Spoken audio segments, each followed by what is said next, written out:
Hi guys, ನಾನು ಎಷ್ಟೋ ಸಿನಿಮಾಗಳನ್ನ ನೋಡಿ ಎಕ್ಸ್ಪ್ಲೇನ್ ಮಾಡಿದ್ದೀನಿ, ಆದ್ರೆ ಈ ಸಿನಿಮಾ ಮಾತ್ರ ನೆಕ್ಸ್ಟ್ ಲೆವೆಲ್.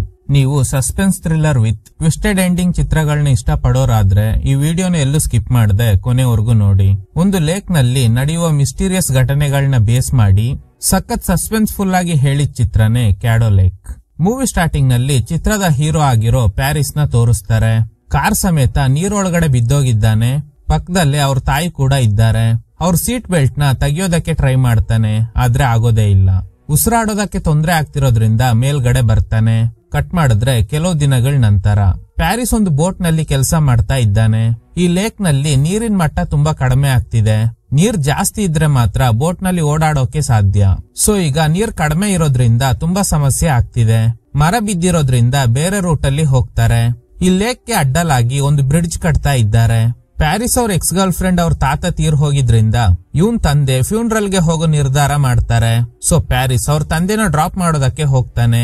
ಅವ್ರ ತಂದೆ ಕೇಳ್ತಾರೆ, ಸತ್ತಿರೋದು ನಿನ್ ಎಕ್ಸ್ ಗರ್ಲ್ ಫ್ರೆಂಡ್ ನ ತಾತ, ಸೊ ನೀನ್ ಯಾಕೆ ಬರೋದಿಲ್ಲ ಅಂತ.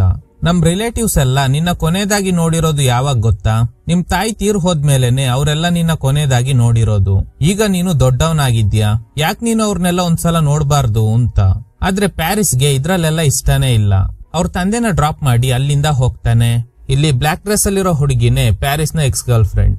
ಕಟ್ ಮಾಡಿ ಎಲ್ಲಿ ಅನ್ನುವ ಹುಡುಗಿನ ತೋರಿಸ್ತಾರೆ. ಅವಳಿಗೆ ಒಬ್ಳು ತಂಗಿ ಇದ್ದಾಳೆ, ಹೆಸರು ಆನಾ. ಸ್ವಂತ ಅಕ್ಕ ತಂಗಿ ಅಲ್ಲ. ಎಲ್ಲಿ ಅವ್ರ ತಾಯಿ ಆನಾ ಅವ್ರ ತಂದೆನ ಎರಡನೇ ಮದ್ವೆ ಆಗಿರ್ತಾರೆ. ಎಲ್ಲಿ ಅವ್ರ ತಂದೆ ತೀರ್ ಹೋಗಿರೋದಾಗಿನೇ ಇವ್ರ ತಾಯಿ ಹೇಳ್ತಿರ್ತಾರೆ. ಎಲ್ಲಿ ಪದೇ ಪದೇ ಅವ್ರ ತಾಯಿ ಜೊತೆ ಜಗಳ ಆಡ್ತಾ ಇರ್ತಾಳೆ. 1 ತಿಂಗಳ ಹಿಂದೆ ಅಷ್ಟೇ ಜಗಳ ಮಾಡ್ಕೊಂಡು ಫ್ರೆಂಡ್ ಮನೇಲೆ ಸ್ಟೇ ಆಗಿದ್ಲು. ಈಗ ಆನನ ಮನೆಗ್ ಡ್ರಾಪ್ ಮಾಡೋದಕ್ಕೆ ಹೋಗ್ತಾ ಇದ್ದಾಳೆ. ಅಂದ ಹಾಗೆ ಇವ್ರು ಇರೋ ಏರಿಯಾ ಹೆಸರು ಕ್ಯಾಡೋ. ಈ ಲೇಕ್ ನಲ್ಲಿ ತುಂಬಾ ತೋಳಗಳಿದೆಯಂತೆ. ಆಗ ಇಲ್ಲಿ ಹೇಳ್ತಾಳೆ, ಅದೆಲ್ಲ ಈ ಲೇಕ್ ಬಿಟ್ಟು ಹೋಗಿ ಎಷ್ಟೋ ವರ್ಷ ಆಗಿದೆ ಅಂತ. ಲೇಕ್ ನಲ್ಲಿ ನೀರಿನ ಮಟ್ಟ ತುಂಬಾ ಕಡಿಮೆ ಇದೆ. ಆನಾಗೆ ಮುಂಭಾಗದ ಹಲ್ಲು ಅಲ್ಲಾಡ್ತಾ ಇದೆ. ಅದನ್ನ ಕೀಳೋದಕ್ಕೆ ಟ್ರೈ ಮಾಡ್ತಾ ಇದ್ದಾಳೆ. ಮನೆ ಹತ್ರ ಬಂದಾಗ ಒಂದು ಮೊಸಳೆನ ಯಾರೋ ಅರ್ಧ ಕಟ್ ಮಾಡಿ ಹಾಕಿದ್ದಾರೆ. ಎಲ್ಲಿ ಅದನ್ನ ನೀರಿಗ್ ಬಿಸಾಡ್ತಾಳೆ. ಈ ಕಡೆ ಪ್ಯಾರಿಸ್ ಡಾಕ್ಟರ್ನ ಮೀಟ್ ಆಗೋದಕ್ಕೆ ವೆಯ್ಟ್ ಮಾಡ್ತಾ ಇದ್ದಾನೆ. ಡಾಕ್ಟರ್ ಇವನ್ನ ನೋಡಿ ಎಸ್ಕೇಪ್ ಆಗೋದಕ್ಕೆ ಟ್ರೈ ಮಾಡ್ತಾರೆ.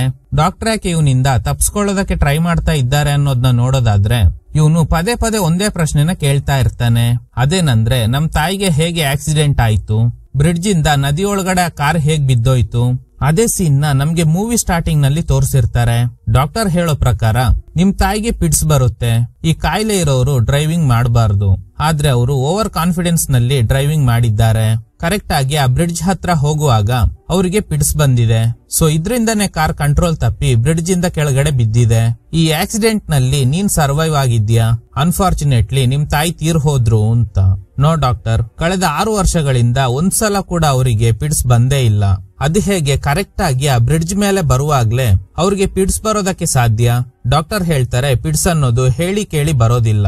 ಆಗ ಪ್ಯಾರಿಸ್ ಕೇಳ್ತಾನೆ, ಅವ್ರು ಸತ್ತಾಗ ಕಿವಿಲಿ ರಕ್ತ ಸುರಿತಿತ್ತಂತೆ, ಪಿಡ್ಸ್ ಬಂದ್ರೆ ಹೀಗೂ ಆಗುತ್ತಾ ಅಂತ. ಡಾಕ್ಟರ್ ಹೇಳ್ತಾರೆ, ಇದ್ರ ಬಗ್ಗೆ ಎಲ್ಲ ಜಾಸ್ತಿ ತಲೆ ಕೆಡ್ಸ್ಕೋಬೇಡ, ಮನೆಗ್ ಹೋಗು ಅಂತ. ನೇರವಾಗಿ ಮನೆಗ್ ಬರ್ತಾನೆ. ನೋಡಿದ್ರೆ ಇವ್ನ ಎಕ್ಸ್ ಗರ್ಲ್ ಫ್ರೆಂಡ್ ಆಲ್ರೆಡಿ ಇವನ್ನ ಹುಡ್ಕೊಂಡ್ ಬಂದಿದ್ದಾಳೆ. ಏನ್ ಕೆಲ್ಸ ಮಾಡ್ತಾ ಇದ್ದೀಯ ಅಂತ ಕೇಳಿದಾಗ ಪ್ಯಾರಿಸ್ ಹೇಳ್ತಾನೆ, ಸದ್ಯಕ್ಕೆ ಒಂದು ಸಣ್ಣ ಬೋಟ್ ಅಲ್ಲಿ ಕೆಲಸ ಮಾಡ್ತಾ ಇದ್ದೀನಿ ಅಂತ. ಆಕ್ಚುಲಿ ಆಕ್ಸಿಡೆಂಟ್ ಆದಾಗ ಇವಳು ಪ್ಯಾರಿಸ್ ಜೊತೆನೆ ಇದ್ಲು. ಆದ್ರೆ ಇವನೇ ಆಕ್ಸಿಡೆಂಟ್ ನಲ್ಲಿ ಇವ್ರ ತಾಯಿ ತೀರ್ ಹೋಗಿದ್ರಿಂದ ಮೆಂಟಲಿ ಡಿಸ್ಟರ್ಬ್ ಆಗಿರ್ತಾನೆ. ಸೊ ನನ್ನಿಂದ ಇವಳ ಜೀವನ ಹಾಳಾಗ್ಬಾರ್ದು ಅಂತ ಬ್ರೇಕಪ್ ಮಾಡ್ಕೊಂಡಿರ್ತಾನೆ. ಈ ಕಡೆಯಲ್ಲಿ ಯಾನ ಮುಂದ್ಗಡೆ ಹಲ್ಲು ಅಲ್ಲಾಡ್ತಾ ಇರೋದ್ರಿಂದ ಕಿತ್ ಬಿಡ್ತಾಳೆ. ಆ ಲೇಕ್ ನ ಒಂದು ಭಾಗದಲ್ಲಿ ಮಾತ್ರ ತುಂಬಾ ಚಿಟ್ಟೆಗಳೆಲ್ಲ ಸತ್ತೋಗ್ತಿದೆಯಂತೆ. ಅದನ್ನೆಲ್ಲ ಯಾನ ಎತ್ಕೊಂಡು ಬಂದಿರ್ತಾಳೆ. ಇದು ಯಾನ ಅವ್ರ ತಂದೆ, ಹಾಗೇನೆ ಇದು ಎಲ್ಲಿ ಅವ್ರ ತಾಯಿ. ಈಗ ಎಲ್ಲಿ ಅವ್ರ ತಾಯಿ ಹತ್ರ ಕೇಳ್ತಾಳೆ, ನಾನು ಸ್ಟಡೀಸ್ ನ ಮುಂದುವರ್ಸ್ಬೇಕು ಅಂತ ಅನ್ಕೊಂಡಿದ್ದೀನಿ. ನನ್ಗೆ ಅಪ್ಲಿಕೇಶನ್ ನಲ್ಲಿ ನಿನ್ ಸೈನ್ ಹಾಗೇನೆ ಅಪ್ಪನ್ ಡೆತ್ ಸರ್ಟಿಫಿಕೇಟ್ ಬೇಕು ಅಂತ. ಇದಕ್ಕೆ ಡೆತ್ ಸರ್ಟಿಫಿಕೇಟ್ ನ ಅವಶ್ಯಕತೆ ಇಲ್ಲ, ನನ್ನ 2ನೇ ಗಂಡ ಆಗಿರೋ ಡೇವಿಡ್ ಸೈನ್ ಮಾಡಿದ್ರೆ ಸಾಕು ಅಂತ. ಆದ್ರೆ ಇಲ್ಲಿ ಒಪ್ಪೋದೇ ಇಲ್ಲ. ಇದ್ರಿಂದ ಅವ್ರ ತಾಯಿಗೆ ತುಂಬಾ ಕೋಪ ಬರುತ್ತೆ. ನಿಮ್ ತಂದೆ ಕಾಣೆ ಆಗಿ ಎಷ್ಟೋ ವರ್ಷ ಆಗೋಯ್ತು, ಆದ್ರೆ ಈಗ ನಿನ್ ಎಜುಕೇಶನ್ಗೆಲ್ಲ ದುಡ್ಡು ಕೊಡ್ತಾ ಇರೋದು ಆಡಮ್, ಅಂದ್ರೆ ಇವ್ರು 2ನೇ ಗಂಡ. ನಮ್ ದೇಶದ ಲಾ ಪ್ರಕಾರ ಒಬ್ಬ ವ್ಯಕ್ತಿ ಕಾಣೆಯಾಗಿ 7 ವರ್ಷ ಆದ್ರೆ ಅವ್ನ್ ಸತ್ತಂಗೆ ಲೆಕ್ಕ. ನನ್ಗೆ ಅವ್ರ ಬಗ್ಗೆ ಡಿಸ್ಕಸ್ ಮಾಡೋಕೆ ಇಷ್ಟ ಇಲ್ಲ ಅಂತ. ಈ ಕಡೆ ಪ್ಯಾರಿಸ್ ಮತ್ತೆ ಎಕ್ಸ್ ಗರ್ಲ್ ಫ್ರೆಂಡ್ ಜೊತೆ ಒಟ್ಟಿಗೆ ಇದ್ದಾನೆ. ಹಾಗೇನೆ ಅವಳ ಹತ್ರ ಸಾರಿ ಕೇಳ್ತಾನೆ. ತಾಯಿ ತೀರ್ ಹೋದ್ಮೇಲೆ ಟೆನ್ಷನ್ ನಲ್ಲಿ ನಿನ್ನಿಂದ ದೂರ ಆಗ್ಬಿಟ್ಟೆ ಅಂತ. ಈ ಕಡೆಯಲ್ಲಿ ಅವ್ರ ತಂದೆಯ ಡೆತ್ ಸರ್ಟಿಫಿಕೇಟ್ ನ ಹುಡುಕ್ತಾ ಇದ್ದಾಳೆ. ಆಗ ಯಾನ ಇದು ನನ್ಗೆ ನೀರಲ್ಲಿ ಸಿಕ್ತು ಅಂತ ಒಂದು $1 ನ ತೋರಿಸ್ತಾಳೆ. ಆ $1 ನೋಡೋದಕ್ಕೆ ಪ್ಯಾರಿಸ್ ಅವ್ರ ತಾಯಿ ನೀರಲ್ಲಿ ಮುಳುಗಿ ಸತ್ತಾಗ ಅವರೊಂದು $1 ನ ಹಾಕಿದ್ರು. ಈ $1 ನೋಡೋದಕ್ಕೆ ಅದೇ ತರನೇ ಇದೆ. ಅಷ್ಟರಲ್ಲಿ ಅವ್ರ ತಾಯಿ ಬರ್ತಾರೆ. ಎಲ್ಲಿ ಅವ್ರ ತಂದೆಯ ಡೆತ್ ಸರ್ಟಿಫಿಕೇಟ್ ನ ಹುಡುಕ್ತಾ ಇದ್ದಾಳೆ ಅನ್ನೋದು ಗೊತ್ತಾದ್ಮೇಲೆ ಸರಿಯಾಗಿ ಬೈತಾರೆ. ಇದರಿಂದ ಕೋಪ ಮಾಡ್ಕೊಂಡು ಎಲ್ಲಿ ಮನೆಯಿಂದ ಸಿಟಿ ಕಡೆ ಹೊರಡ್ತಾಳೆ. ನೀರಿನ ಮಟ್ಟ ಕಡಿಮೆ ಇರೋದ್ರಿಂದ ಒಂದು ಕಡೆ ಬೋಟ್ ಸ್ಟಾಪ್ ಆಗುತ್ತೆ. ನೋಡಿದ್ರೆ ತುಂಬಾ ತೋಳಗಳೆಲ್ಲ ಓಡಾಡ್ತಾ ಇದೆ. ಹಾಗಾದ್ರೆ ತಂಗಿ ಹೇಳಿದ್ದು ನಿಜ ಅಂತ ಅನ್ಕೋತಾಳೆ. ನೇರವಾಗಿ ಫ್ರೆಂಡ್ ಮನೆಗೆ ಬರ್ತಾಳೆ. ಕಳೆದ 1 ತಿಂಗಳಿಂದ ಇವಳು ಇಲ್ಲೇ ಸ್ಟೇ ಆಗಿರ್ತಾಳೆ. ಅರ್ಲಿ ಮಾರ್ನಿಂಗ್ ಎಲ್ಲಿಗೆ ಒಂದು ಕಾಲ್ ಬರುತ್ತೆ. ಆಕ್ಚುಲಿ ಇವ್ರ ಹತ್ರ 2 ಬೋಟ್ಸ್ ಇರುತ್ತೆ. ಒಂದ್ರಲ್ಲಿ ಇವಳು ಬಂದಿರ್ತಾಳೆ. ಇನ್ನೊಂದು ಬೋಟ್ ತಗೊಂಡು ಯಾನ ಎಲ್ಲಿಗೋ ಹೋಗ್ಬಿಟ್ಲಂತೆ. ಸೊ ಅವಳನ್ನ ಹುಡ್ಕೋದಕ್ಕೆ ಬೋಟ್ ನ ಅವಶ್ಯಕತೆ ಇದೆ. ಆದಷ್ಟು ಬೇಗ ಬಾ ಅಂತ ಇವ್ರ ತಾಯಿ ಕಾಲ್ ಮಾಡಿ ಹೇಳ್ತಾರೆ. ಅದೇ ಲೇಕ್ ನಲ್ಲೇ ಪ್ಯಾರಿಸ್ ಕೂಡ ವರ್ಕ್ ಮಾಡ್ತಾ ಇದ್ದಾನೆ. ಇವ್ರ ಕೆಲ್ಸ ಏನಂದ್ರೆ ನೀರಲ್ಲಿ ಏನಾದ್ರೂ ಮರ ಬಿದ್ದಿದ್ರೆ ಅದನ್ನ ತೆಗೆದು ಲೇಕ್ ನ ಕ್ಲೀನ್ ಆಗಿ ಇಟ್ಕೊಳ್ಳೋದು. ಈ ಕೆಲ್ಸನ ಪ್ಯಾರಿಸ್ ಹಾಗೂ ಅವನ್ ಫ್ರೆಂಡ್ ಮಾಡ್ತಾ ಇರ್ತಾರೆ. ಫ್ರೆಂಡ್ ಹೇಳ್ತಾನೆ ವೆದರ್ ರಿಪೋರ್ಟ್ ಪ್ರಕಾರ ನಾಳೆ ಮಳೆ ಸುರಿಯುತ್ತಂತೆ.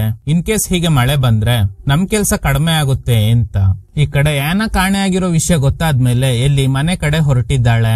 ಮನೆ ಹತ್ರ ಬಂದಾಗ ರಿಲೇಟಿವ್ ಒಬ್ರು ಹೇಳ್ತಾರೆ, ನಾನು ಯಾನನ ಹುಡ್ಕೊಂಡು ರ್ಯಾಂಡಲ್ ಹೈಲ್ಯಾಂಡ್ ಕಡೆ ಹೋಗ್ತಾ ಇದ್ದೀನಿ ಅಂತ. ಯಾನ ಕಾಣೆ ಆಗಿರೋದ್ರಿಂದ ಎಲ್ಲಿ ಅವ್ರ ತಾಯಿ ತುಂಬಾ ಡಿಸ್ಟರ್ಬ್ ಆಗಿದ್ದಾರೆ.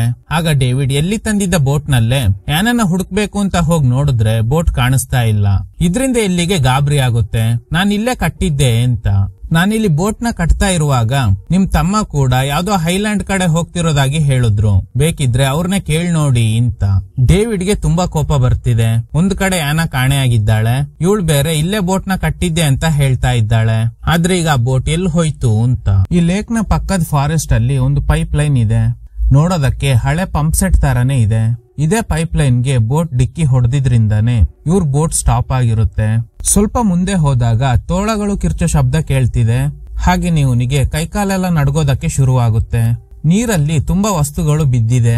ಇದೆಲ್ಲ ನಿನ್ನೆ ಬಂದಾಗ ಇರ್ಲೇ ಇಲ್ಲ. ಈಗ ಮತ್ತೆ ಬೋಟ್ ಸ್ಟಾಪ್ ಆಗಿದೆ. ಅಡಿನಲ್ಲಿ ಏನಾದ್ರೂ ಸಿಗಾಕೊಂಡಿದ್ಯಾ ಅಂತ ಚೆಕ್ ಮಾಡಿದಾಗ ಒಂದು $1 ಸಿಗುತ್ತೆ. ಅದನ್ನ ಎತ್ತಿಟ್ಕೊಂಡು ಈಗ ಸ್ಟಾರ್ಟ್ ಮಾಡೋದಕ್ಕೆ ಹೇಳ್ತಾನೆ. ಆಕ್ಚುಲಿ ಈಗ ಬೋಟ್ ಸ್ಟಾರ್ಟ್ ಆಗುತ್ತೆ. ಇದೇ $1 ನ ಇವ್ರ ತಾಯಿ ಕೂಡ ಹಾಕಿದ್ರು ಅನ್ನೋದು ಪ್ಯಾರಿಸ್ಗೆ ಕನ್ಫರ್ಮ್ ಆಗುತ್ತೆ. ಆಕ್ಚುಲಿ ಇದೇ $1 ನ ಆ ದಿನ ಯಾನ ನೀರಲ್ಲಿ ಸಿಕ್ತು ಅಂತ ಹೇಳಿರ್ತಾಳೆ. ಬಟ್ ಈಗ ಯಾನ ಮಿಸ್ಸಿಂಗ್. ಅದೇ $1 ಈಗ ಪ್ಯಾರಿಸ್ಗೂ ಸಿಕ್ಕಿದೆ. ಈ ಕಡೆ ಯಾನ ಕಾಣೆಯಾಗಿ ತುಂಬಾ ಹೊತ್ತಾಗಿದ್ರಿಂದ ಪೊಲೀಸ್ ಕಂಪ್ಲೇಂಟ್ ಕೊಡ್ತಾರೆ. ಸೇಮ್ ಟೈಮ್ ಒಬ್ರು ಫಾದರ್ ಬರ್ತಾರೆ. ತುಂಬಾ ಜನಕ್ಕೆ ಇನ್ಫಾರ್ಮ್ ಮಾಡಿದ್ದೀನಿ, ಎಲ್ರೂ ಸೇರಿ ಆದಷ್ಟು ಬೇಗ ನಿಮ್ ಮಗಳನ್ನ ಹುಡ್ಕೋಣ ಅಂತ. ಡೇವಿಡ್ಗೆ ತಲೆ ಕೆಡ್ತಾ ಇದೆ. ಯಾನ ಜೊತೆಗೆ ಅವಳು ಹೋಗಿದ್ದ ಬೋಟ್ ಕೂಡ ಮಿಸ್ಸಿಂಗ್. ಹಾಗೇನೆ ಎಲ್ಲಿ ಬಂದಿದ್ದ ಬೋಟ್ ಕೂಡ ಮಿಸ್ಸಿಂಗ್. ಈ ಕಡೆ ಪ್ಯಾರಿಸ್ ಅವ್ರ ತಾಯಿ ನೀರಲ್ಲಿ ಮುಳುಗಿ ಸತ್ತಾಗ ಅವರು ಹಾಕಿದ್ದ ಥಿಂಗ್ಸ್ ಎಲ್ಲ ಇವನು ಸೇಫ್ ಆಗಿ ತೆಗ್ದಿಟ್ಕೊಂಡಿರ್ತಾನೆ. ಆಕ್ಚುಲಿ ಅವ್ರ ತಾಯಿ ಹಾಕಿದ್ದ $1 ತರನೇ ಇರೋ ಸೇಮ್ $1 ಸ್ವಲ್ಪ ಹೊತ್ತಿನ ಹಿಂದೆ ಇವನಿಗೆ ಸಿಕ್ಕಿರುತ್ತೆ. ಇದು ಹೇಗ್ ಸಾಧ್ಯ ಅಂತ ಇವನಿಗೆ ಕನ್ಫ್ಯೂಸ್ ಆಗ್ತಿದೆ. ಡಾಕ್ಟರ್ ಇವ್ರ ತಾಯಿ ವಿಷಯದಲ್ಲಿ ಹೇಳ್ತಿರೋದ್ರಲ್ಲಿ ಇವನಿಗೆ ನಂಬಿಕೆನೇ ಇಲ್ಲ. ಆ ಆಕ್ಸಿಡೆಂಟ್ ಹಿಂದೆ ಏನೋ ಮಿಸ್ಟ್ರಿ ಇದೆ ಅಂತ ಅನ್ನಿಸ್ತಾ ಇದೆ. ಈಗ ಇವನಿಗೆ ಸಿಕ್ಕಿದ್ದ $1 ಹಾಗೇನೆ ಅವ್ರ ತಾಯಿ ಹಾಕಿದ್ದ $1 ಜೊತೆ ಮ್ಯಾಚ್ ಮಾಡಿ ನೋಡಿದಾಗ ಎಕ್ಸಾಕ್ಟ್ಲಿ ಮ್ಯಾಚ್ ಆಗುತ್ತೆ. ಈ ಕಡೆ ಕಾಣೆ ಆಗಿರೋ ಯಾನಗೋಸ್ಕರ ಊರಿನ ಜನ ಎಲ್ಲ ಸೇರಿ ಹುಡುಕ್ತಾ ಇದ್ದಾರೆ. ಹೆಲಿಕಾಪ್ಟರ್ ನಲ್ಲೂ ಸರ್ಚ್ ಆಪರೇಷನ್ ನಡೀತಾ ಇದೆ. ಈ $1 ವಿಷಯನ ಪ್ಯಾರಿಸ್ ಗರ್ಲ್ ಫ್ರೆಂಡ್ಗೂ ಹೇಳ್ತಾನೆ. ಅವಳನ್ನ ಕರ್ಕೊಂಡು ಆ ಲೇಕ್ ನ ಪಕ್ಕದಲ್ಲಿರೋ ಪೈಪ್ ಲೈನ್ ಹತ್ರ ಹೋದಾಗ ಇವನಿಗೆ ಕೈಕಾಲೆಲ್ಲ ನಡ್ಗೋದಕ್ಕೆ ಶುರುವಾಗಿರುತ್ತೆ ಅಲ್ವಾ. ಅದೇ ಪ್ಲೇಸ್ಗೆನೆ ಅವಳನ್ನ ಕರ್ಕೊಂಡ್ ಬರ್ತಾನೆ. ಆದ್ರೆ ಈಗ ನನಗೆ ಏನು ಅನ್ನಿಸ್ತಾ ಇಲ್ಲ. ಆದ್ರೆ ಬೆಳಗ್ಗೆ ಬಂದಾಗ ವಿಚಿತ್ರ ಅನುಭವ ಆಯ್ತು ಅಂತ ಹೇಳ್ತಾನೆ. ಕಟ್ ಮಾಡಿದ್ರೆ ಪೊಲೀಸ್ನವರು ಯಾನ ಹೋಗಿದ್ದ ಬೋಟ್ ನ ಕಂಡು ಹಿಡಿದಿದ್ದಾರೆ. ಆದ್ರೆ ಅವಳಿಗೆ ಏನಾಯ್ತೋ ಗೊತ್ತಿಲ್ಲ. ಆ ಬೋಟ್ ನಲ್ಲಿ ಒಂದು ಲೈಫ್ ಜಾಕೆಟ್ ಇತ್ತು. ಆದ್ರೆ ಈಗ ಅದು ಬೋಟ್ ನಲ್ಲಿ ಇಲ್ಲ ಅಂತ ಎಲ್ಲಿ ಪೊಲೀಸ್ಗೆ ಹೇಳ್ತಾಳೆ. ಯಾಕಂದ್ರೆ ಇವಳು ಯಾನನ ಮನೆ ಕರ್ಕೊಂಡು ಬಂದಾಗ ಅವಳು ಲೈಫ್ ಜಾಕೆಟ್ ನ ಹಾಕಿದ್ಲು.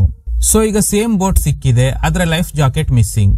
ಈ ಕಡೆ ಪ್ಯಾರಿಸ್ ನಾನು ಬೆಳಗ್ಗೆ ಆ ಪೈಪ್ ಲೈನ್ ಇರೋ ಜಾಗಕ್ಕೆ ಹೋದಾಗ ಕೈಕಾಲೆಲ್ಲ ನಡಗ್ದಂಗೆ ಆಯ್ತು ಅಂತ ಗರ್ಲ್ ಫ್ರೆಂಡ್ಗೆ ಹೇಳ್ತಾನೆ.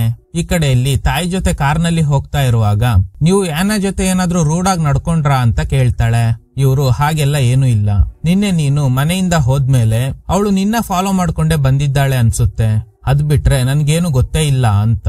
ಈ ಕಡೆ ಪ್ಯಾರಿಸ್ ಒಂದು ಸಣ್ಣ ಡೈರಿಯಲ್ಲಿ ಕೆಲವೊಂದು ಡೇಟ್ ಹಾಗೂ ವರ್ಷಗಳನ್ನ ಬರ್ಕೊಂಡಿದ್ದಾನೆ.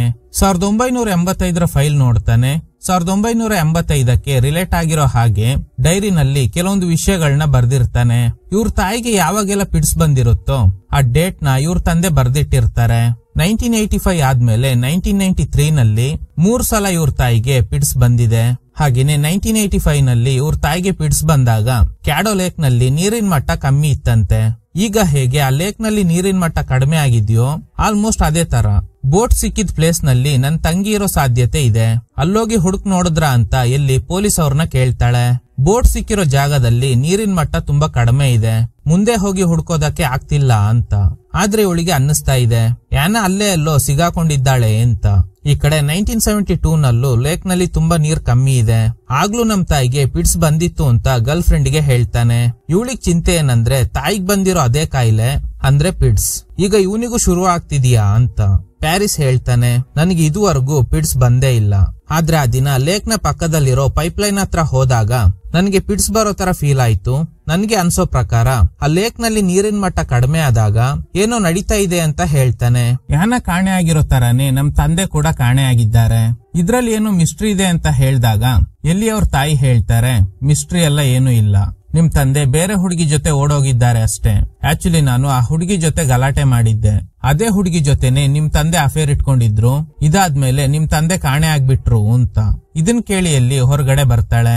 ಹಾಗೇನೆ ಯಾನ ಹೋಗಿದ್ದ ಬೋಟ್ ಸಿಕ್ಕಿರುತ್ತೆ, ಅದೇ ಬೋಟ್ ನಲ್ಲಿ ತಂಗಿನ ಹುಡ್ಕೊಂಡು ಹೋಗ್ತಾಳೆ. ಒಂದ್ ಕಡೆ ಚಿಟ್ಟೆಗಳೆಲ್ಲ ಸತ್ತು ಬಿದ್ದಿದೆ. ಈ ಕಡೆ ಪ್ಯಾರಿಸ್ಗೆ ಏನೋ ಶಬ್ದ ಕೇಳಿಸ್ತಾ ಇದೆ. ಆಕ್ಚುಲಿ ಇದೇ ತರ ಶಬ್ದ ಅದಿನ ಪೈಪ್ಲೈನ್ ಹತ್ರ ಕೂಡ ಕೇಳಿಸಿರುತ್ತೆ. ಈ ಕಡೆಯಲ್ಲಿ ಯಾನಗೋಸ್ಕರ ಸರ್ಚ್ ಮಾಡ್ತಾ ರಾತ್ರಿ ಆಗಿದೆ. ಅದೇ ಸಮಯ ಬೇರೆ ಬೋಟ್ ಬರೋದ್ನ ನೋಡಿ ಇವಳು ಬೋಟ್ ನ ಅಲ್ಲೇ ಬಿಟ್ಟು ಒಂದು ಮರದ ಹತ್ರ ಹೈಡ್ ಆಗ್ತಾಳೆ. ಯಾಕಂದ್ರೆ ಹೇಳ್ದೆ ಕೇಳ್ದೆ ಬಂದಿರೋದ್ರಿಂದ ಪೊಲೀಸ್ನವರು ಬೈಯೋ ಸಾಧ್ಯತೆ ಇದೆ ಅಂತ. ಸ್ವಲ್ಪ ಒಳಗಡೆ ಹೋಗ್ತಾಳೆ. ಶಾಕಿಂಗ್ಲಿ ಇವಳಿಗೆ ಏನು ಶಬ್ದ ಕೇಳಿಸ್ತಾನೆ ಇಲ್ಲ. ಈಗ ಮತ್ತೆ ಎಲ್ಲ ನಾರ್ಮಲ್ ಅಂತ ಅನ್ನಿಸ್ತಾ ಇದೆ. ಫೋನ್ ನ ಬೋಟ್ ಅಲ್ಲೇ ಬಿಟ್ಟಿರ್ತಾಳೆ. ಸರಿ ಅಂತ ಬೋಟ್ ಹತ್ರ ಬರ್ತಾಳೆ. ನೋಡಿದ್ರೆ ಆ ಬೋಟ್ ಕಾಣಿಸ್ತಾನೆ ಇಲ್ಲ. ಅದೇ ಜಾಗಕ್ಕೆ ಮೀನ್ ಹಿಡಿಯೋದಕ್ಕೆ ಬಂದಿದ್ದ ವ್ಯಕ್ತಿ ಹತ್ರ ಹೆಲ್ಪ್ ಕೇಳಿ ಮನೆಗ್ ಬರ್ತಾಳೆ. ಮನೆ ಒಳಗಡೆ ಬಂದಾಗ ಇವ್ರ ಅಮ್ಮ, ನಿನ್ ತಂಗಿ ಯಾನ ಕಾಣೆ ಆಗಿದ್ದಾಳೆ, ನಿನ್ನೆ ರಾತ್ರಿಯಿಂದ ಕಾಣಿಸ್ತಾ ಇಲ್ಲ ಅಂತ. ನಿನ್ನೆ ಏನೆಲ್ಲ ನಡೀತೋ ಅದು ಮತ್ತೆ ನಡೀತಾ ಇರೋ ಹಾಗೆ ಇವಳಿಗೆ ಫೀಲ್ ಆಗುತ್ತೆ. ಸೊ ಎಲ್ಲಿಗೆ ಕನ್ಫ್ಯೂಸ್ ಆಗುತ್ತೆ, ಅಮ್ಮ ಯಾಕೆ ನಿನ್ನೆ ಹೇಳಿದ ವಿಷಯನೇ ಮತ್ತೆ ಹೇಳ್ತಾ ಇದ್ದಾರೆ ಅಂತ. ವಿಂಡೋ ಇಂದ ನೋಡಿದಾಗ ನಿನ್ನೆ ಎಲ್ಲಿ ಬಂದಿದ್ ತರಾನೇ ಇರೋ ಬೋಟ್ ನಲ್ಲಿ ಇವಳ ತರಾನೇ ಇರೋ ಹುಡುಗಿ ಬರ್ತಾಳೆ. ಗಾಬರಿ ಆಗಿದ್ದ ಇಲ್ಲಿ ಯಾರಿದು ನನ್ ತರಾನೇ ಇದ್ದಾಳಲ್ಲ ಅಂತ ಮನೇಲಿದ್ದ ಕೀ ತಗೊಂಡು ಹೊರಗಡೆ ಬಂದು ಹೈಡ್ ಆಗ್ತಾಳೆ.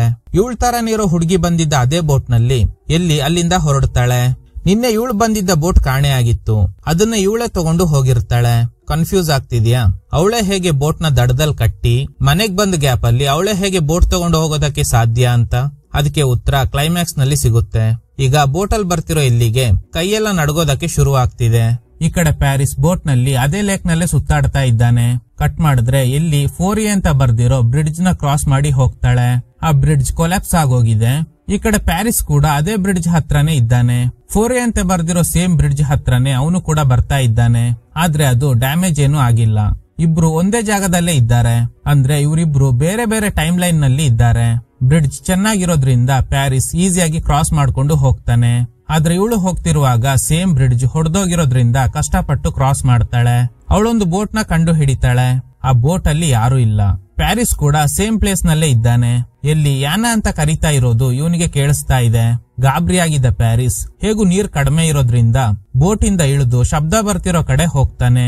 ಅವ್ನ್ ಬರ್ತಿರೋ ಕಾಲ್ನಡಿಗೆ ಶಬ್ದ ಇವಳಿಗೆ ಕೇಳಿ ತಂಗಿ ಇಲ್ಲೇ ಎಲ್ಲೋ ಇದ್ದಾಳೆ ಅಂತ ಹುಡ್ಕೋದಕ್ಕೆ ಶುರು ಮಾಡ್ತಾಳೆ. ಹೀಗೆ ಹೋದಾಗ ಯಾವ್ದೋ ಲೇಯರ್ ನ ಕ್ರಾಸ್ ಮಾಡ್ದಂಗೆ ಫೀಲ್ ಆಗುತ್ತೆ. ಟೋಟಲ್ 2 ಲೇಯರ್ ನ ಕ್ರಾಸ್ ಮಾಡ್ತಾಳೆ. ಈಗ ಇವಳಿಗೆ ಏನು ಕೇಳಿಸ್ತಾನೆ ಇಲ್ಲ. ಕಿವಿಯಿಂದ ರಕ್ತ ಸುರಿತಾ ಇದೆ. ನೋಡಿದ್ರೆ ಬೋಟ್ ನಲ್ಲಿ ಯಾನ ಕೂತ್ಕೊಂಡಿದ್ದಾಳೆ. ಅವಳ ಹತ್ರ ಓಡೋದಕ್ಕೆ ಶುರು ಮಾಡ್ತಾಳೆ. ಈ ಕಡೆ ಪ್ಯಾರಿಸ್ಗೂ ಏನು ಶಬ್ದ ಕೇಳ್ತಾ ಇಲ್ಲ. ಅವನಿಗೂ ಯಾವ್ದೋ ಲೇಯರ್ ನ ಕ್ರಾಸ್ ಮಾಡ್ದಂಗೆ ಫೀಲ್ ಆಗುತ್ತೆ. ಕ್ರಾಸ್ ಮಾಡಿದ ತಕ್ಷಣ ಅಲ್ಲಿ ಬೆಳಕಾಗಿದೆ. ಆಕ್ಚುಲಿ ಇವ್ನ್ ಬಂದಾಗ ಕತ್ಲೆ ಆಗಿತ್ತು. ಆದ್ರೆ ಈಗ ಈ ಲೇಯರ್ ನ ಕ್ರಾಸ್ ಮಾಡಿದ ತಕ್ಷಣ ಇಲ್ಲಿ ಬೆಳಕಾಗಿದೆ. ಇಲ್ಲಿ ಹೇಗೆ ನನ್ನ ಕಂಡು ಹಿಡ್ದೆ, ನಿನ್ನ ಹುಡ್ಕೊಂಡೆ, ನಾನು ಬೋಟ್ ನಲ್ಲಿ ಬಂದೆ, ಆಗ ಇಲ್ಲಿ ಸಿಗಾಕೋಬಿಟ್ಟೆ ಅಂತ ಯಾನ ಅಳ್ತಾ ಇದ್ದಾಳೆ. ಯಾಕೆ ಅಮ್ಮನ್ ಜೊತೆ ನಿನ್ನೆ ಜಗಳ ಮಾಡ್ದೆ ಅಂತ ಕೇಳ್ತಾಳೆ. ಏನು ನಾನ್ ಅಮ್ಮನ್ ಜೊತೆ ಜಗಳ ಮಾಡದ್ನ? ಹೌದು, ನೀನೇ ಅವ್ರ ಜೊತೆ ಜಗಳ ಮಾಡಿದ್ದು. ಶಾಕಿಂಗ್ ವಿಷಯ ಏನಂದ್ರೆ ಇದೆಲ್ಲ ನಡೆದು 1 ತಿಂಗಳಾಗಿದೆ. ಆದ್ರೆ ಯಾನ ನಿನ್ನೆ ನಡೆದಿರೋದಾಗಿ ಹೇಳ್ತಾ ಇದ್ದಾಳೆ. ಸೊ ಹಾಗಾದ್ರೆ ಟೈಮ್ ಚೇಂಜ್ ಆಗಿದೆ ಅನ್ಸುತ್ತೆ. ಅಂದ್ರೆ ಬೇರೆ ಟೈಮ್ ಲೈನ್ ನಲ್ಲಿ ಇವಳು ಯಾನನ್ನ ನೋಡ್ತಿದ್ದಾಳೆ ಅನ್ಸುತ್ತೆ. ನಿನ್ ಹಲ್ ತೋರ್ಸು ಅಂತ ಚೆಕ್ ಮಾಡಿದಾಗ ಅವಳಿಗೆ ಮುಂಭಾಗದಲ್ಲಿ 2 ಹಲ್ ಕೂಡ ಇದೆ. ಆಕ್ಚುಲಿ ಅವಳು ಮುಂಭಾಗದ ಹಲ್ಲು ಅಲ್ಲಾಡ್ತಾ ಇದೆ ಅಂತ ಎಲ್ಲಿ ಹಲ್ನ ಕಿತ್ತಿರ್ತಾಳೆ ಅಲ್ವಾ, ಆದ್ರೆ ಈಗ ಅವಳಿಗೆ 2 ಹಲ್ ಕೂಡ ಹಾಗೇನೆ ಇದೆ. ಸೊ ಹಾಗಾದ್ರೆ ಹಲ್ ಕೀಳೋ ಘಟನೆಗಳು ಫ್ಯೂಚರ್ ನಲ್ಲೇ ನಡೆಯುತ್ತೆ. ಸೊ ಹಾಗಾದ್ರೆ ಇವಳು 1 ತಿಂಗಳ ಹಿಂದೆ ಟೈಮ್ ಟ್ರಾವೆಲ್ ಮಾಡಿ ಬಂದಿದ್ದಾಳೆ. ಈ ಕಡೆ ಪ್ಯಾರಿಸ್ ಯಾರೋ ಬಿದ್ದಿರೋದ್ನ ನೋಡ್ತಾನೆ. ಕೆಳಗಡೆ ಬಿದ್ದಿರೋ ಹುಡುಗಿ ಹೊಟ್ಟೆಲಿ ಗಾಯ ಆಗಿದೆ. ಇಲ್ಲಿ ಬಿದ್ದಿರೋದು ಬೇರೆ ಯಾರು ಅಲ್ಲ, ಅದು ಯಾನ. ಅವಳು ಅನ್ಕಾನ್ಶಿಯಸ್ ಆಗಿದ್ದಾಳೆ. ಈ ಕಡೆ ಇಲ್ಲಿ ಯಾನಾಗೆ ಹೇಳ್ತಾಳೆ, ನಾವು ಹೇಗಾದ್ರೂ ಈ ಲೇಕ್ ಇಂದ ಎಸ್ಕೇಪ್ ಆಗ್ಬೇಕು, ಬಾ ಹೋಗೋಣ ಅಂತ. ಇನ್ನು ಈ ಕಡೆ ಪ್ಯಾರಿಸ್ ಕೆಳಗಡೆ ಬಿದ್ದಿದ್ದ ಯಾನನ ಎತ್ಕೊಂಡು ಹೋಗ್ತಾನೆ. ನೋಡಿದ್ರೆ ಕೆಲವು ದಿನಗಳ ಹಿಂದೆ ನೋಡಿದ್ದ ಪಂಪ್ ಸೆಟ್ ಈಗ ಅಲ್ಲೇ ಇದೆ, ಆದ್ರೆ ಸುತ್ತಮುತ್ತ ನೀರೇ ಇಲ್ಲ. ಈ ಕಡೆಯಲ್ಲಿ ಮನೆಗ್ ಬಂದಾಗ ಅಮ್ಮ ಮಗಳು ಜಗಳ ಮಾಡಿದ್ರು ಅಲ್ವಾ 1 ತಿಂಗಳ ಹಿಂದೆ, ಅದು ಇದೇ ದಿನ ನಡೆದಿರುತ್ತೆ. ಪ್ಲೇಟ್ ಎಲ್ಲ ಹೊಡೆದಾಕಿನೇ ಹೋಗಿರ್ತಾಳೆ ಅನ್ಸುತ್ತೆ. ಅವ್ರ ಅಮ್ಮ ಬೈತಾ ಇದ್ದಾರೆ, ಮತ್ತೆ ಬಂದ್ಯಾ, ಫಸ್ಟ್ ಮನೆ ಬಿಟ್ಟು ಹೋಗು ಅಂತ.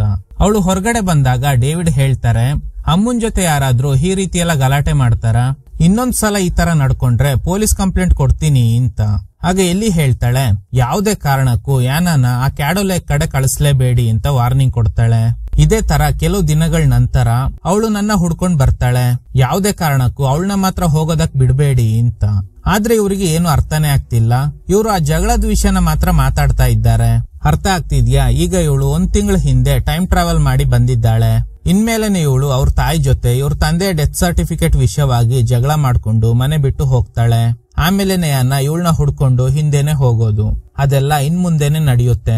ಇವಳು 1 ತಿಂಗಳ ಹಿಂದೆ ಟೈಮ್ ಟ್ರಾವೆಲ್ ಮಾಡಿ ಬಂದಿರೋದ್ರಿಂದ ಮುಂದೆ ನಡೆಯೋದು ಗೊತ್ತಾಗಿರುತ್ತೆ ಅಲ್ವಾ, ಅದನ್ನ ಇವ್ರಿಗೆ ಇಂಡೈರೆಕ್ಟ್ ಆಗಿ ಹೇಳೋದಕ್ಕೆ ಟ್ರೈ ಮಾಡ್ತಾ ಇದ್ದಾಳೆ. ಈ ಕಡೆ ಪ್ಯಾರಿಸ್ ಯಾನನ್ನ ಎತ್ಕೊಂಡು ಬರ್ತಾ ಇದ್ದಾನೆ. ಬೇಸಿಗೆ ಕಾಲ, ಅದೇ ಟೈಮ್ ಅಲ್ಲೇ ಆ ಬ್ರಿಡ್ಜ್ ನ ಕಟ್ತಾ ಇದ್ದಾರೆ. ಆಕ್ಚುಲಿ ಇವನು ಕೂಡ ಟೈಮ್ ಟ್ರಾವೆಲ್ ಮಾಡಿನೇ ಬಂದಿದ್ದಾನೆ. ಆಕ್ಚುಲಿ ಬ್ರಿಡ್ಜ್ ಕಟ್ಟಿ ಅದ್ರ ಮೇಲೆ ರೋಡ್ ಕೂಡ ಆಗಿರುತ್ತೆ. ಆದ್ರೆ ಇಲ್ಲಿ ಈಗ ಅಷ್ಟೇ ಆ ಬ್ರಿಡ್ಜ್ ನ ಕಟ್ಟೋದಕ್ಕೆ ಶುರು ಮಾಡಿದ್ದಾರೆ. ಅಂದ್ರೆ ಏನರ್ಥ, ಇವನು ತುಂಬಾ ವರ್ಷ ಹಿಂದೆ ಟೈಮ್ ಟ್ರಾವೆಲ್ ಮಾಡಿ ಬಂದಿದ್ದಾನೆ ಅಂತ. ಆ ಬ್ರಿಡ್ಜ್ ಕಟ್ತಾ ಇರೋ ಜಾಗಕ್ಕೆ ಒಂದು ಲಾರಿ ಬರುತ್ತೆ. ಗಾಡಿ ನಿಲ್ಸಿ ಹೆಲ್ಪ್ ಹೆಲ್ಪ್ ಅಂತ ಕಿರ್ಚ್ಕೊಂಡು ಪ್ಯಾರಿಸ್ ಓಡ್ ಬರ್ತಾನೆ. ಈ ಕಡೆ ಆನ ಜೊತೆ ಡೇವಿಡ್ ಏನ್ ಮಾತಾಡ್ತಾರೆ ಅಂತ ಎಲ್ಲಿ ಕದ್ ಕೇಳಿಸ್ಕೊತಾ ಇದ್ದಾಳೆ. ಕಟ್ ಮಾಡಿದ್ರೆ ಪ್ಯಾರಿಸ್ ಲಾರಿಲಿ ಬಂದವ್ರ ಹತ್ರ, ಈ ಹುಡುಗಿ ಕಾಡಲ್ಲಿ ಬಿದ್ದೋಗಿದ್ಲು, ಹೊಟ್ಟೆಗೆ ಪೆಟ್ಟಾಗಿದೆ, ಹಾಸ್ಪಿಟಲ್ಗೆ ಕರ್ಕೊಂಡು ಹೋಗಿ ಅಂತ ಹೇಳ್ತಾನೆ. ಹಾಗೇನೆ ಈ ಏರಿಯಾದ ಹೆಸರು ಕ್ಯಾಡೋ ತಾನೆ. ಹೌದು, ಇದು ಯಾವ ವರ್ಷ ಅಂತ ಕೇಳಿದಾಗ 1952 ಅಂತ ಹೇಳ್ತಾರೆ. ಸೊ ಪ್ರೆಸೆಂಟ್ ಇಂದ ತುಂಬಾ ವರ್ಷ ಹಿಂದೆ ಬಂದಿದ್ದಾನೆ. ಈ ಹುಡುಗಿಗೆ ಹೇಗ್ ಪೆಟ್ಟಾಯ್ತು, ನೀನೇನಾದ್ರೂ ಮಾಡ್ದ ಅಂತ ಇವ್ರು ಕೇಳಿದ್ರಿಂದ ಪ್ಯಾರಿಸ್ ಅಲ್ಲಿಂದ ಓಡ್ ಬರ್ತಾನೆ. ಈ ಕಡೆಯಲ್ಲಿ ಅವರಿಬ್ರು ಮಾತಾಡಿದ್ನ ಕೇಳಿಸ್ಕೊಂಡು ಬೋಟ್ ನಲ್ಲಿ ಎಸ್ಕೇಪ್ ಆಗ್ತಾಳೆ. ಈ ಕಡೆ ಪ್ಯಾರಿಸ್ ಒಂದು ಮ್ಯಾಪ್ ಇಟ್ಕೊಂಡಿದ್ದ ಅಲ್ವಾ, ಅದನ್ನ ಚೆಕ್ ಮಾಡ್ತಾನೆ. ಆ ಮ್ಯಾಪ್ ಅಲ್ಲಿರೋ ಪ್ರಕಾರ 1947 ಇಂದ 1950 ವರೆಗೂ ಈ ಕ್ಯಾಡೋ ಲೇಕ್ ನಲ್ಲಿ ಬರಗಾಲ ಬಂದು ನೀರೆಲ್ಲ ಬತ್ತೋಗಿದೆ. ಆಗ್ಲೇ ಬ್ರಿಡ್ಜ್ ಕಟ್ಟೋದಕ್ಕೆ ಶುರು ಮಾಡಿದ್ದಾರೆ. ಸೊ ಹಾಗಾದ್ರೆ ನಾನು 1952ಗೆ ಟೈಮ್ ಟ್ರಾವೆಲ್ ಮಾಡಿ ಬಂದಿದ್ದೀನಿ ಅನ್ನೋದು ಇವನಿಗೆ ಕನ್ಫರ್ಮ್ ಆಗುತ್ತೆ. ಅದೇ ಮ್ಯಾಪ್ ನಲ್ಲಿ ತುಂಬಾ ಡೇಟ್ಸ್ ಎಲ್ಲ ಮೆನ್ಷನ್ ಆಗಿದೆ. ಯಾವ ಡೇಟ್ ನಲ್ಲಿ ನೀರಿನ ಮಟ್ಟ ಕಡಿಮೆ ಆಗಿದೆಯೋ ಆ ಟೈಮಲ್ಲೆಲ್ಲ ಇವ್ರ ತಾಯಿಗೆ ಪಿಡ್ಸ್ ಬಂದಿರುತ್ತೆ. 1999 ಆಗಸ್ಟ್ 19 ಇವನು ಅವ್ರ ತಾಯಿ ಜೊತೆ ಬರುವಾಗ ಆ ಆಕ್ಸಿಡೆಂಟ್ ನಡೆದು ತಾಯಿ ತೀರ್ ಹೋಗಿರ್ತಾರೆ. ಸೊ ಈಗ ತುಂಬಾ ಹಿಂದೆ ಬಂದಿರೋದ್ರಿಂದ ಮತ್ತೆ ಪ್ರೆಸೆಂಟ್ ಗೆ ಹೋಗ್ಬೇಕು. ಹೇಗ್ ಹೋಗೋದು ಅಂತಾನೆ ಗೊತ್ತಿಲ್ಲ. ಈ ಕಡೆಯಲ್ಲಿ ಆಗ್ಲೇ ಬಂದಿದ್ದ ಜಾಗಕ್ಕೆ ರಿಟರ್ನ್ ಬರ್ತಾಳೆ. ಅಲ್ಲಿ ಫುಟ್ ಪ್ರಿಂಟ್ ಎಲ್ಲ ಇದೆ. ಆಲ್ರೆಡಿ ನಾನು ಇಲ್ಲಿಗೆ ಬಂದಿದ್ದೆ ಅನ್ಸುತ್ತೆ, ಅದಕ್ಕೇನೆ ಶೂ ಪ್ರಿಂಟ್ ಇದೆ ಅಂತ ಯೋಚನೆ ಮಾಡ್ತಾ ಇರುವಾಗ ಕಾಲ್ ಜಾರಿ ಬಿದ್ದಿದ್ರಿಂದ ಮತ್ತೊಂದು ಲೇಯರ್ ನ ಕ್ರಾಸ್ ಮಾಡ್ತಾಳೆ. ನೋಡಿದ್ರೆ ಇಷ್ಟೊತ್ತು ಕತ್ಲೆ ಆಗಿತ್ತು ಅಲ್ವಾ, ಆದ್ರೆ ಈಗ ಇಲ್ಲಿ ಬೆಳಕಾಗಿದೆ.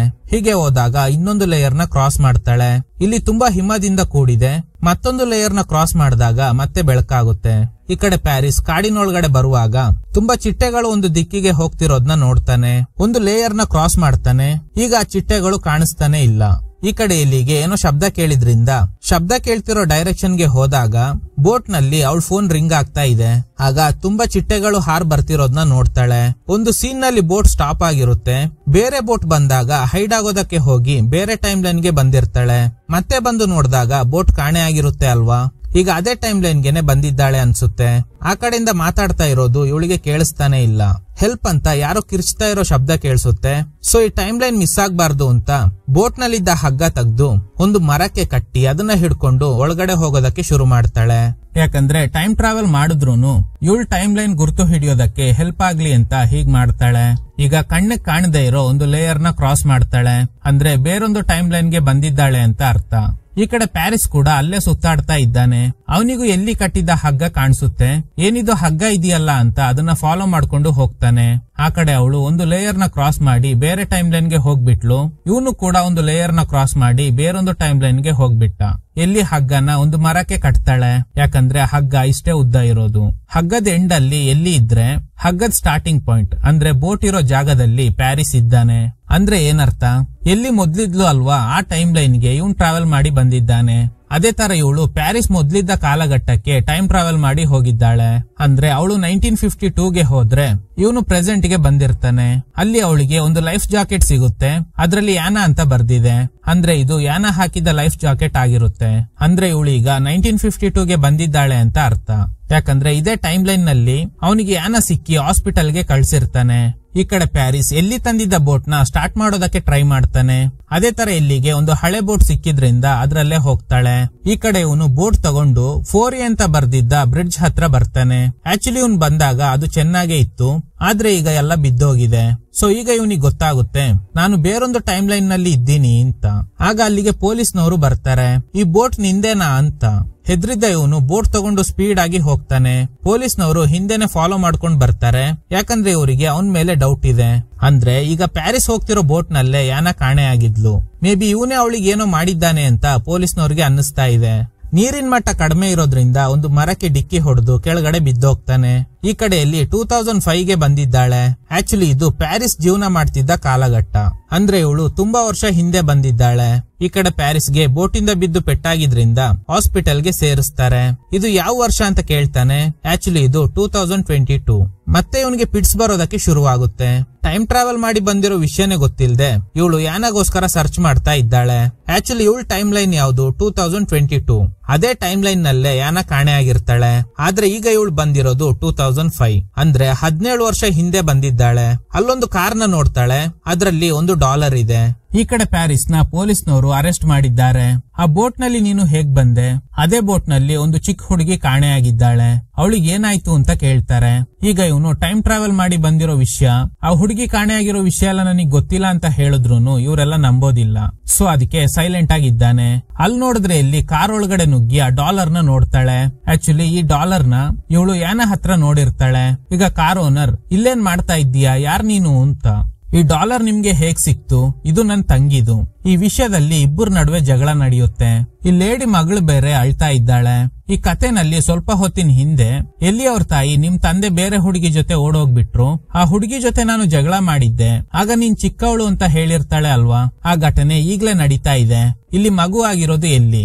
ಹಾಗೇನೆ ಪ್ಯಾರಿಸ್ ನ ಗರ್ಲ್ ಫ್ರೆಂಡ್ ಜೊತೆ ಗಲಾಟೆ ಮಾಡ್ತಿರೋದು ಕೂಡ ಎಲ್ಲಿನೇ. ಪ್ಯಾರಿಸ್ ನ ಗರ್ಲ್ ಫ್ರೆಂಡ್ ಹೇಳ್ತಾಳೆ ಇದು ನಮ್ಮ ಅತ್ತೆಯವ್ರ $1. ಅವ್ರ ಹೆಸರು ಯಾನಾ ಅಂತ.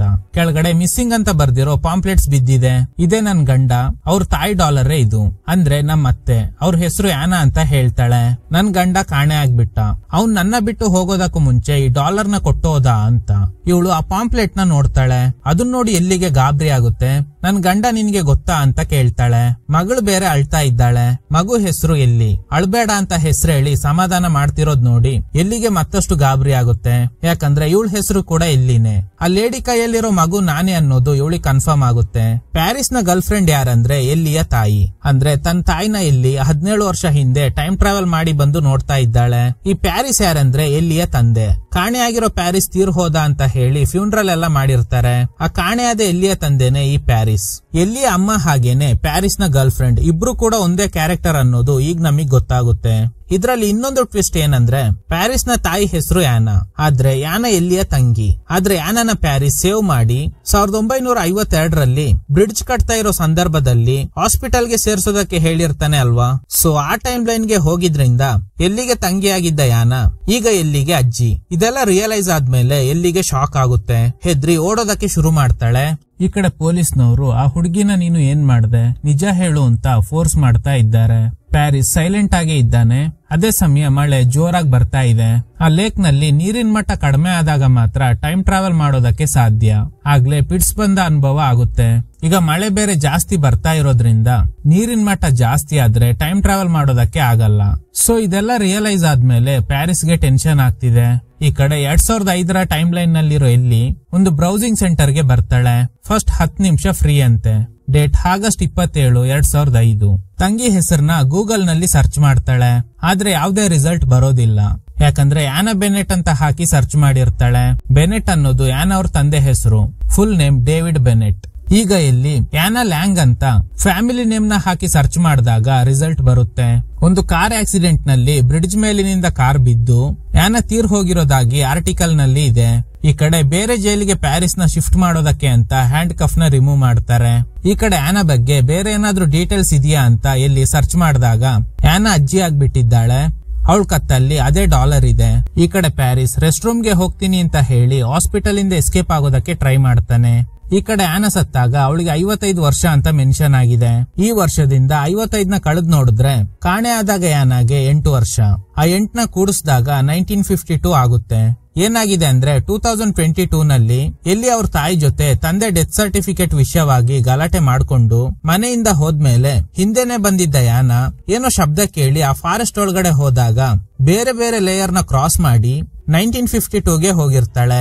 ಆಗ ಅದೇ ಟೈಮ್ಗೆ ಆನಾ ತರನೇ ಲೇಯರ್ ಗಳನ್ನ ಕ್ರಾಸ್ ಮಾಡಿ ಬಂದಿದ್ದ ಪ್ಯಾರಿಸ್ 1952 ನಲ್ಲಿದ್ದ ಆನಾನ ಹಾಸ್ಪಿಟಲ್ ಗೆ ಸೇರ್ಸೋದಕ್ಕೆ ಹೇಳಿರ್ತಾನೆ.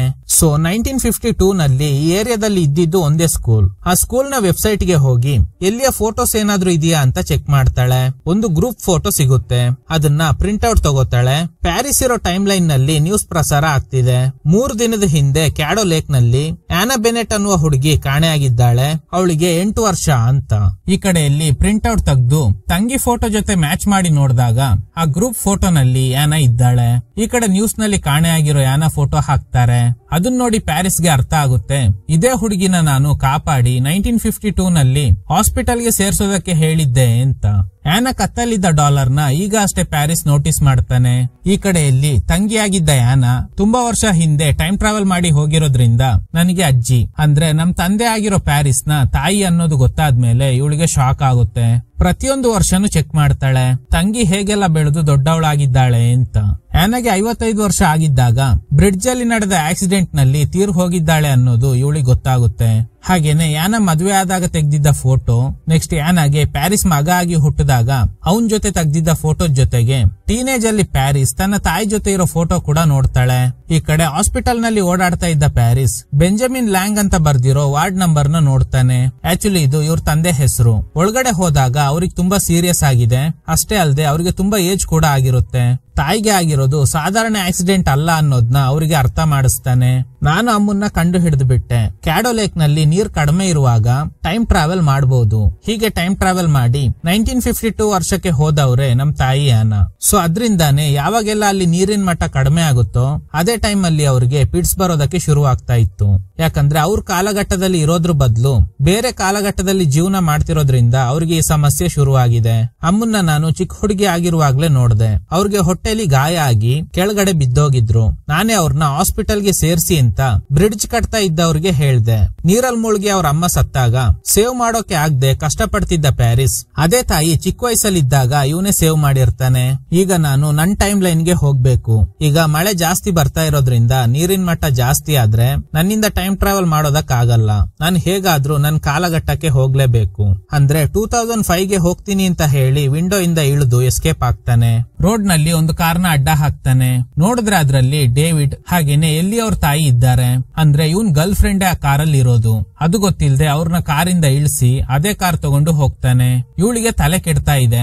ಎಷ್ಟೋ ವರ್ಷದ ಹಿಂದೆ ಕಾಣೆಯಾಗಿದ್ದ ಗಂಡ ವಯಸ್ಸೇ ಆಗದೆ ಈಗ್ಲೂ ಹುಡುಗನ್ ತರಾನೇ ಇದ್ದಾನಲ್ಲ ಅಂತ. ಈ ಕಡೆಯಲ್ಲಿ ಬ್ರೌಸಿಂಗ್ ಸೆಂಟರ್ ಇಂದ ಹೊರಗಡೆ ಬರ್ತಾಳೆ. ಕಟ್ ಮಾಡಿದ್ರೆ ಕಾರಲ್ಲಿ ಬರ್ತಿದ್ದ ಪ್ಯಾರಿಸ್ ಕ್ಯಾಡೋ ಲೇಕ್ ಅಂತ ಬರ್ದಿರೋ ಬೋರ್ಡ್ ನ ನೋಡ್ತಾನೆ. ಪೊಲೀಸ್ನವ್ರು ಬೇರೆ ಚೇಸ್ ಮಾಡ್ಕೊಂಡು ಬರ್ತಾ ಇದ್ದಾರೆ. ಈ ಕಡೆಯಲ್ಲಿ ಬೋಟ್ ತಗೊಂಡು ಆ ಲೇಕ್ ಕಡೆ ಬರ್ತಾಳೆ. ಇವಳು ಕಟ್ಟಿದ್ದ ಹಗ್ಗ ಹಾಗೇನೆ ಇದೆ. ಹಗ್ಗ ಕಟ್ಟಿದ್ದು ಒಳ್ಳೇದೇ ಆಯ್ತು. ಈಗ ಅದನ್ನ ಯೂಸ್ ಮಾಡ್ಕೊಂಡೆ ಅವಳು ಟೈಮ್ ಲೈನ್ ಗೆ ಹೋಗ್ಬೇಕು. ಈ ಕಡೆ ಪೊಲೀಸ್ನವರು ಆಪೋಸಿಟ್ ನಲ್ಲೂ ಬಂದಿದ್ರಿಂದ ಪ್ಯಾರಿಸ್ ಕಾರಿಂದ ಇಳಿತಾನೆ. ಈಗ ಅಷ್ಟೇ ಕ್ಯಾಡೋ ಲೇಕ್ ಗೆ ಅಡ್ಡಲಾಗಿ ಬ್ರಿಡ್ಜ್ ಕಟ್ಟಿ ಮುಗಿಸಿರ್ತಾರೆ. ಈಗ ಅದ್ರ ಮೇಲೆನೆ ಅವನು ನಿಂತ್ಕೊಂಡಿದ್ದಾನೆ. ಆ ಬ್ರಿಡ್ಜ್ ಇಂದ ಹಾರ್ ಬಿಡ್ತಾನೆ. ಕೈಗೆ ಹ್ಯಾಂಡ್ ಕಫ್ ಹಾಕಿದ್ರೂನು ಹೇಗೋ ಈಜ್ಕೊಂಡು ಹೋಗ್ತಾ ಇದ್ದಾನೆ. ಈ ಕಡೆಯಲ್ಲಿ ಹಗ್ಗ ಹಿಡ್ಕೊಂಡು ಲೇಯರ್ ನ ಕ್ರಾಸ್ ಮಾಡ್ಕೊಂಡು ಹೋಗ್ತಾ ಇದ್ದಾಳೆ. ಈ ಕಡೆ ಪ್ಯಾರಿಸ್ ಹಾರಿದ್ದ ಬ್ರಿಡ್ಜ್ 1952 ಇಂದನು ಕಟ್ತಾ ಇರೋದ್ರಿಂದ ಹಳೆ ಪೋರ್ಷನ್ ಕ್ರ್ಯಾಕ್ ಆಗಿ ಬ್ರಿಡ್ಜ್ ಕೊಲ್ಯಾಪ್ಸ್ ಆಗುತ್ತೆ. ಕಟ್ ಮಾಡಿದ್ರೆ ಹಗ್ಗ ಹಿಡ್ಕೊಂಡು ಹೋಗ್ತಿದ್ದ ಎಲ್ಲಿಯ ಜೇಬಲ್ಲಿದ್ದ ಆ ಡಾಲರ್ ಒಂದು ಮರದ ಪೀಸ್ ಗೆ ಸಿಗಾಕೊಳ್ಳುತ್ತೆ. ಇವಳು ಅದನ್ನ ಅಬ್ಸರ್ವ್ ಮಾಡದೆ ಮುಂದೆ ಹೋಗ್ತಾಳೆ. ಇನ್ನೊಂದು ಕಡೆ ಆ ಬ್ರಿಡ್ಜ್ ಕೊಲ್ಯಾಪ್ಸ್ ಆಗಿದ್ರಿಂದ ನೀರ್ ಫಾಸ್ಟ್ ಆಗಿ ಬರ್ತಾ ಇದೆ, ಇವನಿಂದ ಈಜೋದಕ್ಕೆ ಆಗ್ತಿಲ್ಲ. ಎಲ್ಲಿ ಹೇಗೋ ಅವಳ ಟೈಮ್ ಲೈನ್ ಗೆ ಬರ್ತಾಳೆ. ಹಾಗೇನೆ ಪ್ಯಾರಿಸ್ ನ ಡೆಡ್ ಬಾಡಿ ಈಗ ಲೇಕ್ ನಲ್ಲಿ ತೇಲ್ತಾ ಇದೆ. ಸೊ ಈಗ ಎಲ್ಲಿ ಇರೋ ಜಾಗದಲ್ಲಿ ನೀರಿನ ಮಟ್ಟ ಜಾಸ್ತಿ ಆಗಿದ್ರಿಂದ ಆ ಲೇಯರ್ ನಲ್ಲಿ ಹಗ್ಗ ಕಟ್ಟಾಗುತ್ತೆ. ಲಕ್ಕಿಲಿ ಹೇಗೋ ಇವಳು ತನ್ನ ಟೈಮ್ ಲೈನ್ ಗೆ ಬಂದ್ಬಿಟ್ಲು. ಡೇವಿಡ್ ಯಾನನ ಹುಡುಕ್ತಾ ಇರುವಾಗ ಎಲ್ಲಿ ಅವ್ರನ್ನ ನೋಡಿ ಕಿರ್ಚ್ತಾಳೆ. ತಂಗಿಗೆ ಏನಾಯ್ತು ಅಂತ ಕೇಳಿದಾಗ ಎಷ್ಟೇ ಹುಡುಕಿದ್ರು ಸಿಗ್ಲೇ ಇಲ್ಲ. ಹಾಸ್ಪಿಟಲ್ ಹತ್ರ ಹೋದ್ವಿ. ಅದೇ ಹಾಸ್ಪಿಟಲ್ ಇಂದ ಹೊರಗಡೆ ಬಂದ ಒಬ್ಬ ವ್ಯಕ್ತಿ ನಮ್ನ ಕಾರಿಂದ ಇಳಿಸಿ ನಮ್ ಕಾರ್ ತಗೊಂಡು ಹೋದ. ನಿಮ್ ತಾಯಿ ಅವನ್ನ ನೋಡಿ ಅವನು ನೋಡೋಕೆ ನಿಮ್ ತಂದೆ ತರನೇ ಇದ್ದಾನೆ ಅಂತ ಹೇಳ್ತಿದ್ಲು. ನಿಮ್ ತಂದೆ ಹೆಸರು ಪ್ಯಾರಿಸ್ ಅಲ್ವಾ? ಅವನು ನೋಡೋದಕ್ಕೆ ಅದೇ ತರನೇ ಇದ್ದ ಅಂತ ಹೇಳ್ತಿದ್ಲು. ಅವನು ಪೊಲೀಸಿಂದ ತಪ್ಪಿಸ್ಕೊಳ್ಳೋದಕ್ಕೆ ಟ್ರೈ ಮಾಡಿ ಬ್ರಿಡ್ಜ್ ಇಂದ ಆರಿದ್ರಿಂದ ನೀರಲ್ಲಿ ಬಿದ್ದು ಸತ್ತೋದ ಅಂತ ನ್ಯೂಸ್ ನಲ್ಲಿ ಹೇಳ್ತಾ ಇದ್ದಾರೆ. ಸರಿ, ನಿನ್ಗೆ ಏನಾಯ್ತು, ಎಲ್ಲಿ ಹೋಗಿದ್ದೆ ಅಂತ ಕೇಳಿದಾಗ ಇವ್ರಿಗೆ ಈ ಟೈಮ್ ಟ್ರಾವೆಲ್ ಬಗ್ಗೆ ಎಲ್ಲ ಹೇಳಿದ್ರೆ ನಂಬಲ್ಲ ಅಂತ ಅನ್ಕೊಂಡು ನೀವು ನನ್ ಫ್ಯಾಮಿಲಿ ಅಲ್ಲ ಅಂತ ಅನ್ಕೊಂಡಿದ್ದೆ, ಆದ್ರೆ ಈಗ ನೀವು ನನ್ ಫ್ಯಾಮಿಲಿನೇ ಅಂತ ಹೇಳ್ತಾಳೆ. ಯಾಕಂದ್ರೆ ಡೇವಿಡ್ ನ ಮಗಳು ಯಾನಾಗೆ ಈಗ ಎಲ್ಲಿನೇ ಮೊಮ್ಮಗಳು. ಸೊ ಆ ರೀತಿಯಲ್ಲಿ ನೀವು ನನ್ ಫ್ಯಾಮಿಲಿ ಅನ್ನೋದನ್ನ ಇಂಡೈರೆಕ್ಟ್ ಆಗಿ ಹೇಳ್ತಾಳೆ. ಚಿಂತೆ ಮಾಡಬೇಡಿ, ಯಾನ ಎಲ್ಲೇ ಇದ್ರೂನು ಚೆನ್ನಾಗಿರ್ತಾಳೆ ಅಂತ ಸಮಾಧಾನ ಮಾಡ್ತಾಳೆ. ಮನೆಗ್ ಬಂದ್ಮೇಲೆ ತಾಯಿನ ಮೀಟ್ ಆಗ್ತಾಳೆ. ನ್ಯೂಸ್ ಅಲ್ಲಿ ನೀರಲ್ಲಿ ಬಿದ್ದು ಸತ್ತೋದ ಪ್ಯಾರಿಸ್ ನ ಫೋಟೋ ಹಾಕಿದ್ದಾರೆ. ಇವ್ರು ಯಾರು ಅಂತಾನೆ ಗೊತ್ತಿಲ್ಲ, ಆದ್ರೆ ಕಾಣೆ ಆಗಿರೋ ಯಾನಾಗೂ ಇವರಿಗೂ ಏನೋ ಲಿಂಕ್ ಇದೆ ಅಂತ ನ್ಯೂಸ್ ನಲ್ಲಿ ಹೇಳ್ತಾ ಇದ್ದಾರೆ. ತನ್ನ ಮೊದಲನೇ ಗಂಡನ್ ಫೋಟೋ ನೋಡಿ ಇವರಿಗೆ ಗಾಬರಿ ಆಗುತ್ತೆ. ಈಗ ಎಲ್ಲಿ ಹೇಳ್ತಾಳೆ, 17 ವರ್ಷದ ಹಿಂದೆ ಓಡೋದ್ರು ಅಂತ ಹೇಳಿದ್ರಿ ಅಲ್ವಾ ನಮ್ ತಂದೆ, ಅದು ಇವ್ರೆ. ಅವರು ನಿನ್ನ ಹುಡ್ಕೊಂಡು ಅವ್ರ ಟೈಮ್ ಲೈನ್ ಗೆ ಬರೋದಕ್ ಟ್ರೈ ಮಾಡಿ ಕೊನೆಗ್ ತೀರ್ ಹೋಗಿದ್ದಾರೆ ಅಂತ ಹೇಳ್ತಾಳೆ. ಹಾಗೇನೆ ಅವಳು ಒಂದು ಪ್ರಿಂಟ್ ಔಟ್ ನ ತಂದಿದ್ಲು ಅಲ್ವಾ. 1952 ನಲ್ಲಿ ಸ್ಕೂಲ್ ನಲ್ಲಿ ಸ್ಟಡಿ ಮಾಡ್ತಾ ಇದ್ದಾಗ ತೆಗ್ದಿದ್ದ ಫೋಟೋ ತೋರಿಸಿ 1952 ನಲ್ಲೇ ಜೀವನ ಮಾಡಿದ್ದಾಳೆ. ಅವಳು ನನ್ನ ಹುಡ್ಕೊಂಡು ಹಿಂದೆನೆ ಹೋಗಿ ಆ ಲೇಕ್ ಹತ್ರ ಏನೋ ಶಬ್ದ ಕೇಳಿದೆ. ಸೊ ಆ ಶಬ್ದನ ಫಾಲೋ ಮಾಡ್ಕೊಂಡು ಹೋಗಿದ್ರಿಂದ ಬೇರೊಂದು ಟೈಮ್ ಲೈನ್ ಗೆ ಎಂಟರ್ ಆಗಿದ್ದಾಳೆ. ಸೊ ಹೀಗೆ ಅವಳು ಬೇರೆ ಒಂದು ಟೈಮ್ ಲೈನ್ ಗೆ ಹೋಗಿದ್ರಿಂದ ನನ್ ತಂದೆ ಅಂದ್ರೆ ನಿನ್ ಮೊದಲನೇ ಗಂಡನಿಗೆ ಅಮ್ಮ ಆಗ್ಬಿಟ್ಲು ಅಂತ. ಆಗ್ಲೇ ಇವಳಿಗೆ ಇನ್ನೊಂದು ವಿಷಯ ಸ್ಟ್ರೈಕ್ ಆಗುತ್ತೆ. ಒಂದು ಹುಡುಗಿ ಜೊತೆ ಒಂದಿನ ಇವರು ಗಲಾಟೆ ಮಾಡಿರ್ತಾರೆ. ಅದು 2005ನೇ ಟೈಮ್ ಲೈನ್ ನಲ್ಲಿ. ಆ ಹುಡುಗಿ ಇವಳೆ. ಆ ಜಗಳದಲ್ಲಿ ಆದ ಸ್ಕ್ರಾಚ್ ಮಾರ್ಕ್ ಈಗ್ಲೂ ಇವಳಿಗಿದೆ ಅನ್ನೋದು ಗೊತ್ತಾಗುತ್ತೆ. ಒಂದು ಸೀನ್ ನಲ್ಲಿ ಹೇಳಿರ್ತಾರೆ, ನಿಮ್ ತಂದೆ ಯಾರ ಜೊತೆನೋ ಅಫೇರ್ ಇಟ್ಕೊಂಡಿದ್ದಾರೆ. ಆ ಹುಡುಗಿ ಜೊತೆ ನಾನು ಗಲಾಟೆ ಮಾಡಿದಾಗ ನೀನು ಚಿಕ್ಕ ಮಗು. ಆಕ್ಚುಲಿ ಇವ್ರ ಜೊತೆನೆ ಪ್ಯಾರಿಸ್ ಅಫೇರ್ ಇಟ್ಕೊಂಡಿದ್ದಾರೆ ಅಂತ ಇವರು ತಪ್ಪಾಗಿ ಅರ್ಥ ಮಾಡ್ಕೊಂಡಿದ್ರು. ಆದ್ರೆ ಆ ದಿನ ಫೈಟ್ ಮಾಡಿರೋದು ತನ್ನ ಸ್ವಂತ ಮಗಳ ಜೊತೆನೆ ಅನ್ನೋದು ಈಗ ಇವ್ರಿಗೆ ಗೊತ್ತಾಗುತ್ತೆ. ಇದ್ರೊಂದಿಗೆ ಈ ಚಿತ್ರ ಎಂಡ್ ಆಗುತ್ತೆ. Okay guys, thanks for watching. ಈ ತರದ ಥ್ರಿಲ್ಲಿಂಗ್ ವಿಡಿಯೋಗಳಿಗಾಗಿ ನಮ್ಮ ಸಿನಿಮಾ ಫ್ಯಾಕ್ಟ್ಸ್ ಚಾನಲ್ ನ ತಪ್ಪದೆ ಸಬ್ಸ್ಕ್ರೈಬ್ ಮಾಡಿ. ಪಕ್ಕದಲ್ಲಿರೋ ಬೆಲ್ ಐಕಾನ್ ಪ್ರೆಸ್ ಮಾಡಿ ಆಲ್ ನೋಟಿಫಿಕೇಶನ್ ಗಳನ್ನ ಆನ್ ಮಾಡಿ ಇಟ್ಕೊಳ್ಳಿ.